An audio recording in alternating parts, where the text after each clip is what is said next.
G'day guys, how's it going? My name is AussieTash, and today we're going to learn about the bizarre history of O Canada, the Canadian national anthem. But before we do, could you please jump on and hit that subscribe button? That would really help me out. Okay, the bizarre history of O Canada, let's jump in. This is 1968, the Saint-Jean-Baptiste parade in Montreal. That year, the celebration of Quebec's national holiday descended into a bloody riot.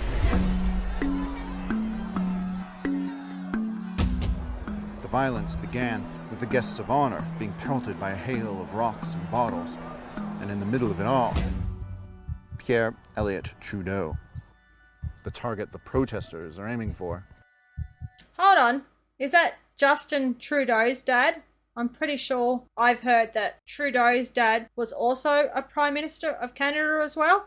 So what's going on here? People aren't happy with Justin Trudeau's dad when he was Prime Minister at the time. And in less than 24 hours, he would be elected Prime Minister of Canada for the first time. But even more unexpected than the story of the riot that happened here is the connection it has to a song you might know.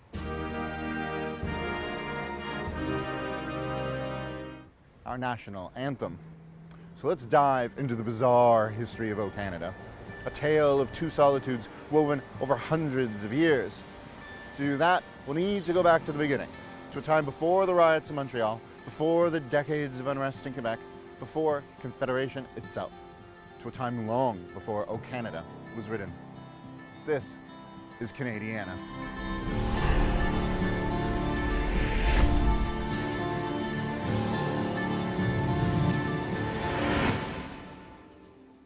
(1646).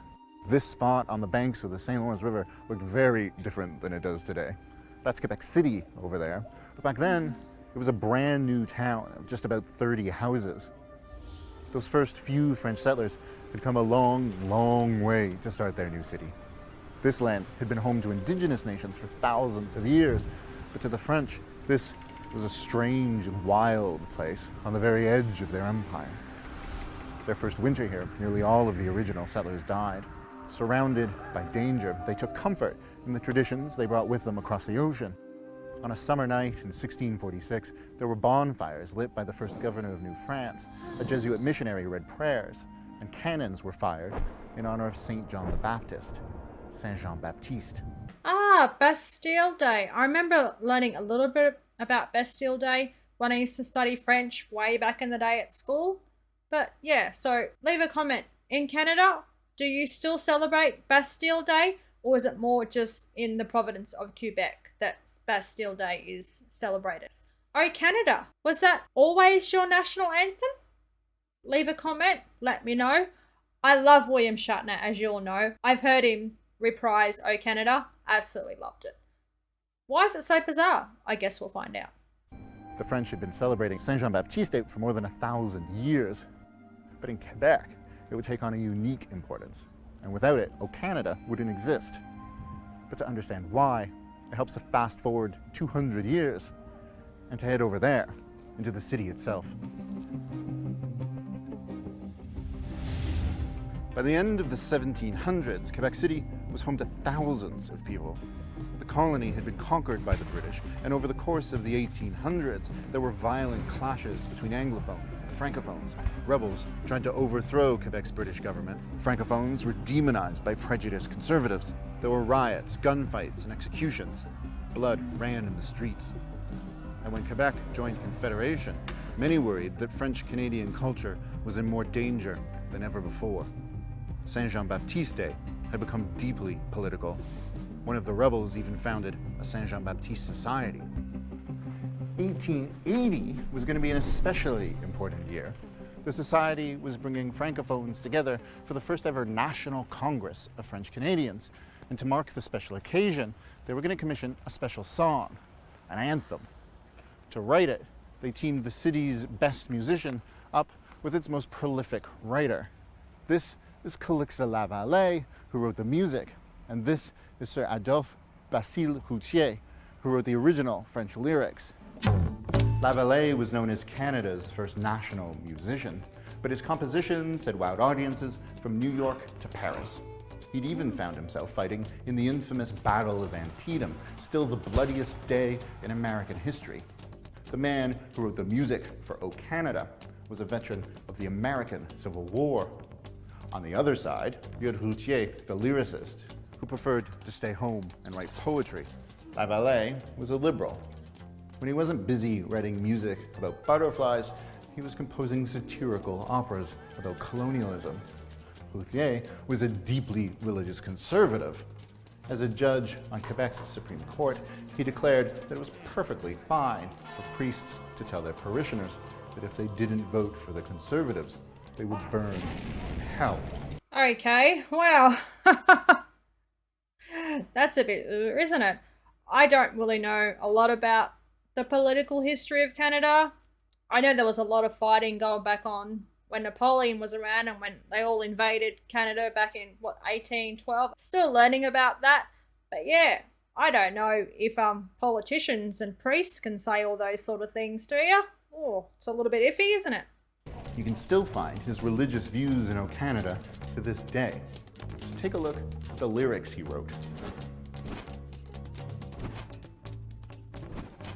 Canada is personified as a flower-wreathed god holding a sword in one hand and a cross in the other. But the music of O Canada was an entirely different matter. Lavallee made his melody by taking bits and pieces from other tunes. For instance, from a popular French folk song called The Beautiful Snow. Vois-tu la neige qui brille? Oh, okay.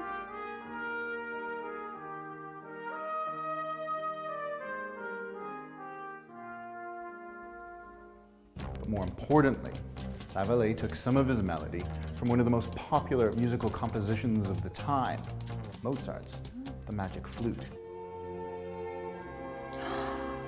Okay. It was an opera that was famously critical of organized religions. The new anthem was a strange and controversial mix, both religious and secular, kind of the perfect soundtrack to a sacred holiday that was becoming more and more political.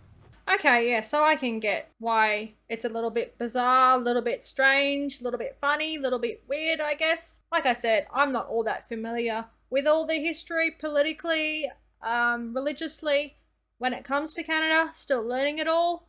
But as I've said before, I love the Canadian national anthem. It's absolutely beautiful. I love the harmonies in the music, and I love how William Shatner sings it. And so it was on this spot that O Canada was performed for the very first time, between the city's old stone walls and the brand new Parliament buildings just under construction. The Saint Jean-Baptiste Society held their Saint Jean-Baptiste Day event here in a hockey arena. It was a great day for French-Canadian culture, but over the next 80 years, French-English tensions would be brought to a boiling point until this same holiday would be celebrated by throwing rocks at Pierre Trudeau. Separatism was on the rise, demanding independence for the province. Vive le Québec libre! And to the separatists, Trudeau was a traitor, a francophone running for prime minister who believed in the idea of a united Canada. When he showed up at the Saint Jean-Baptiste parade on the final night of his campaign, people were enraged. This was Quebec's day, a day to celebrate their own separate identity. Voices from the crowd chanted Trudeau to the gallows, and it was no idle threat. That spring, Robert Kennedy and Martin Luther King Jr. had both been assassinated. In Quebec, separatist terrorists had already carried out deadly bombing campaigns. But as the protesters began to throw rocks and bottles, Trudeau didn't back down. While other dignitaries scattered, he refused to leave. They say that moment helped to win him the election. Anglophones had been slow to trust him, but they loved to see Trudeau pissing off the separatists. Oh, well, wouldn't that have been a scary time? If I can remember correctly, that would have been 1969 when Robert Kennedy and Martin Luther King Jr. were both assassinated. Bit of a scary time, wouldn't it? Not saying it's a better option, but I'd choose rocks over bullets. But yeah, that's just me. Parade descended into chaos. Hundreds were arrested. Things only got worse from there. Two protesters, Paul Rose and Jacques Locteau, met for the first time that night in the back of a police van. They soon became leaders of the separatist FLQ terrorist group.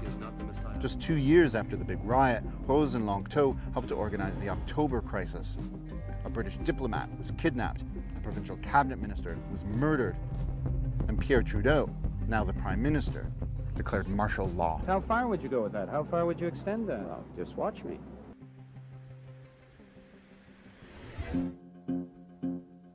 Okay, leave a comment.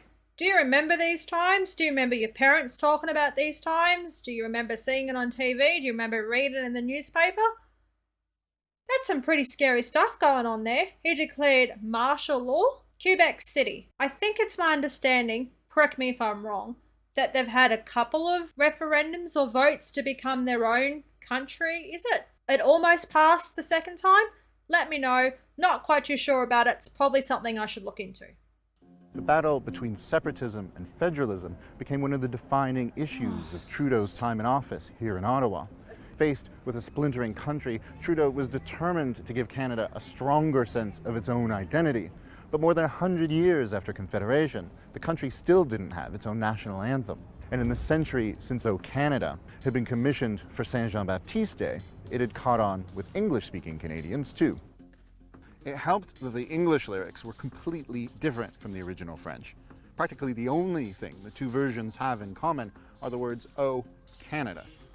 And when King George stood at attention for O Canada during an official event, it became a weird hybrid, a Quebecois anthem symbolically approved by the ruler of the British Empire. It was a song for those who believed in a multicultural society, but getting it approved by Parliament was still a pain in the ass. More than a dozen times they tried, and every time they failed. As Trudeau pushed for O Canada, René Lévesque, the separatist premier of Quebec, made Saint Jean-Baptiste Day the official national holiday of the province. As Trudeau fought for unity, Lévesque was preparing a referendum for Quebec to leave Canada. Everything came to a head on a spring day in 1980. All across Quebec, voters headed to the polls to decide whether or not they still wanted to be Canadians. When the results came in, the separatists had lost. Quebec would remain part of Canada. Trudeau seized the opportunity. It was here, in the Parliament buildings behind me, that the National Anthem Act was finally passed during the week of Saint Jean-Baptiste Day in 1980. Whoa. So it wasn't officially the national anthem until 1980, was it? Oh my gosh. And by the way, that Parliament building looks so beautiful. I cannot wait to see it. Stand outside, click, click, click, get heaps of pictures. So beautiful. Such a beautiful old building. I've said it before, in Australia, we don't have buildings that are 200, 300 years old. I love old buildings. Cannot wait to visit Canada and see them all. A week later, just a month after the failed referendum, Canadians gathered here on Parliament Hill to celebrate Canada Day. And the old anthem of Quebec's national holiday was performed as Canada's national anthem for the very first time.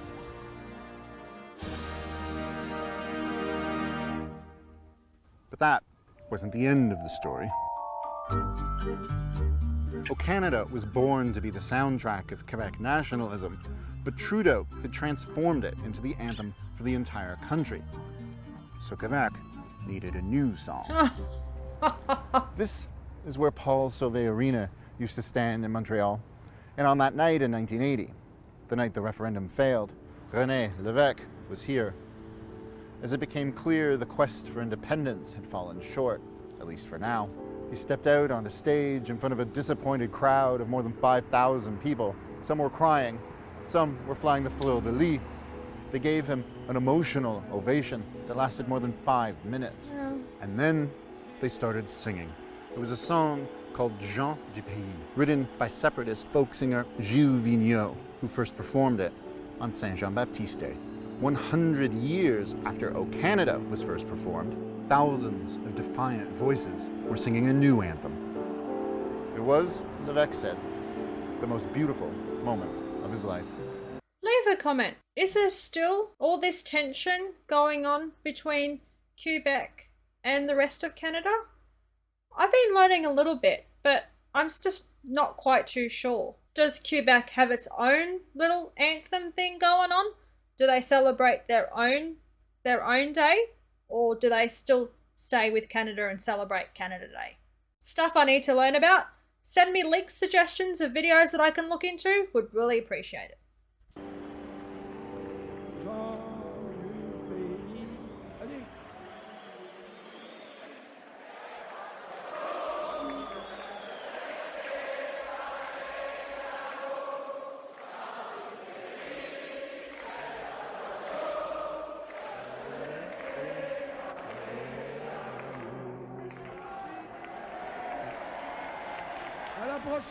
Well, that was really interesting, wasn't it? I didn't even get to hear "Oh Canada." I thought I'd get to hear it. I might do another video where I get to hear the lyrics from start to finish in English, of course. It doesn't look like it's performed in French anymore, or the words are completely different from the original version of "Oh Canada." Please leave a comment. Let me know. Is it still that tense between Quebec and the rest of Canada? Are they still trying to be their own country? Are there talks in the future again for them to hold possibly another referendum to become their own country? Really enjoyed that video. Have so much to learn about Canadian government. I'm thinking, is it similar to Australia, seeing that we're under the Commonwealth and our head of state is Prince Charles III now? But your government may be different to Australia. Something that I'll have to look into. That was the video for today. If you enjoyed it, please smash the like button, leave a comment, and of course, please remember to subscribe. That would really help me out. Cheers from down under. Take care. Bye.